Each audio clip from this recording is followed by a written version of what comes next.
Mercedes may have just sent the entire Formula One grid a warning, because on the first day back in action at Zandvoort, something happened that very few people were expecting.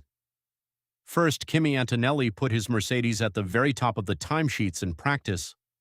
Then, just hours later, George Russell did it when it really mattered, beating Lando Norris to take pole position for the sprint. 2 sessions, 2 Mercedes drivers, and twice a Mercedes finished on top.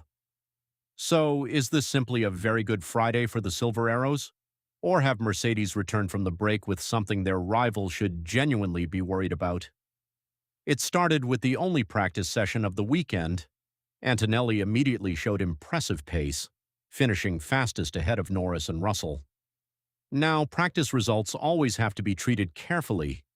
Different fuel loads, different run plans, and different tire programs can completely distort the order. Antonelli being fastest was interesting, but by itself it wasn't enough to suggest Mercedes had suddenly taken a major step forward. Then came sprint qualifying, and that's when things became much more serious. With the pressure on and everyone searching for outright performance, George Russell produced the lap Mercedes needed. He took sprint pole, and he beat Lando Norris by just 41 thousandths of a second. That margin is tiny. But perhaps the most important part is who Russell beat. McLaren were right there. Norris had the pace. Piastri was also in contention. And yet, when the final lap mattered, it was Russell and Mercedes who came out on top. Charles Leclerc managed an impressive third for Ferrari, with Piastri 4th and Antonelli 5th. And then there was Max Verstappen. At his home Grand Prix in front of the Dutch crowd, Verstappen could only manage 6th. Lewis Hamilton was 7th.